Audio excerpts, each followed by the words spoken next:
சஹாபாக்களுடைய உள்ளமெல்லாம் சுவர்க்கத்தை அடைய வேண்டும், நரகத்திலிருந்து பாதுகாப்பு பெற வேண்டும். இதுதான் அவர்களுடைய சிந்தனை. ஒரு நாள் அல்லாஹ்வுடைய தூதரிடத்திலே ஒரு தோழர் பேசி கேட்குகிறார், அக்பிர்னி பி அமலி யுத்கில்னி அல் ஜன்னா. அல்லாஹ்வுடைய தூதரே, எனக்கு சுவர்க்கம் நுழைவதற்கான அமலை கற்றுத்தாருங்கள் யா ரசூலல்லாஹ். எத்தனை அமல்கள் எங்களுக்கு ஞாபகப்படுத்தப்பட நாம் சிந்தித்ததுண்டா? எனக்கு இந்த பிஸ்னஸில் இந்த இன்கம் வரும் என்ற வழிகாட்டல் கிடைத்து விட்டால் அந்த சிந்தனையில் எப்படி செயற்படுகிறோம்?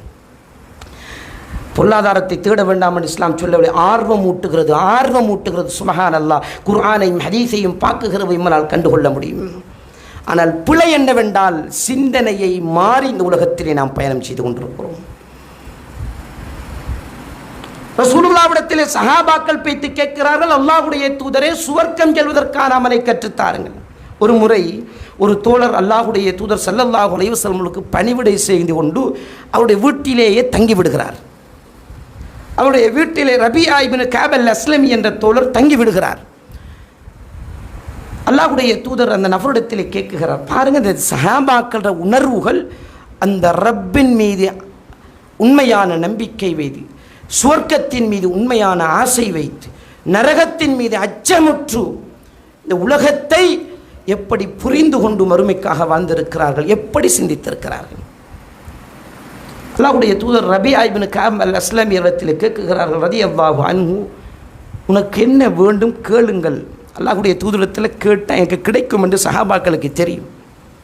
என்ன கேட்டால் தெரியும்? அல்லாஹ்வுடைய தூதரை, சுவர்க்கத்தில் உங்களோடு நான் அருகாமையில் இருக்க வேண்டும். இப்போ உள்ள பிள்ளைகளுக்கு சொர்க்கம் ஆசை கிடையாது, நரகம் பயம் கிடையாது. எமது பிரதேச பிள்ளைகள், அன்புள்ள சகோதரன், நாம் சிந்திக்க வேண்டும். எந்த அளவுக்கு ஆடை கலாச்சாரத்தில் சீரழிகிறது. இப்ராஹிம் அலைஹிஸ்ஸலாமுடைய மகன் தன்னை அறுக்க தன்னுடைய தந்தை முனைந்த பொழுது, அல்லாஹ்வுடைய கட்டளையா என்னை அறுங்கள் என்று தைரியமாக சொன்னான். ஆனால் என்னுடைய ஆண் பிள்ளையும் பெண் பிள்ளையும் சுப்ஹானல்லாஹ் பாதையில் இறங்கி செல்ல முடியாது. நான் ஒரு பிரதேசத்துக்கு பெண்கள் பயான் நிகழ்ச்சிக்கு சென்ற பொழுது ஒரு தோழர் சொன்னார், என்னுடைய ஊரில் பெண்கள் பயான் நிகழ்ச்சியிலே பெண்கள் பயானை கேட்டு படிக்கிறாங்க, தொழுகிறாங்க மௌலவி. ஆனால் அவர்கள் கலந்து கொள்கிற ஃபங்க்ஷனில் எங்களுக்கு கலந்து கொள்வதற்கு வெட்கமாக இருக்கிறது. சுப்ஹானல்லாஹ். நாங்கள் நிதானமாக சிந்திக்கணும். நாம் எத்தனை வெட்டிங் ஃபங்க்ஷன்களை சந்திக்கின்றோம்.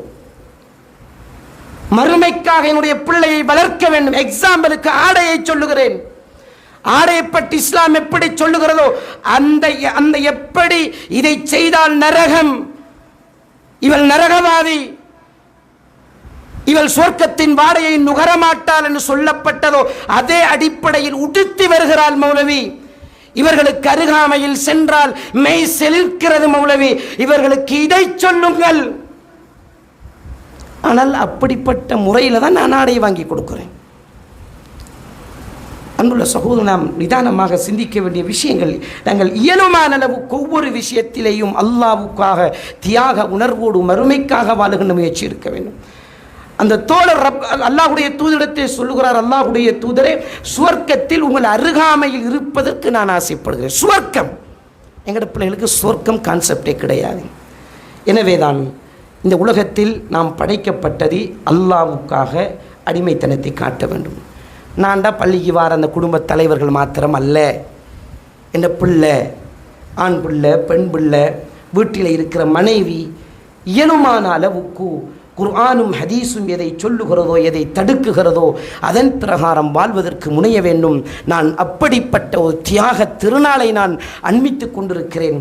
இப்ராஹிம் அலைஹிஸ்ஸலாம் அவர்களுடைய வரலாற்றிலே சம்பந்தப்பட்ட ஒவ்வொருவரும் என்னுடைய ரப்பு சொல்லிவிட்டான் என்ற உணர்வோடு எப்படி செயற்பட்டார்களோ அதன் பிரகாரம் நடப்பதற்கு முயற்சி செய்ய வேண்டும். அதே நேரம் அன்புள்ள சகோதரர்களே, சுவர்க்கத்தின் மீது ஆசை கொண்டு அமல்களின் பக்கம் ஆர்வத்தை செலுத்த வேண்டும். அப்படியான உணர்வை ரப்புல் ஆலமீன் எனக்கும் உங்களுக்கும் தந்தல் புரிவானா.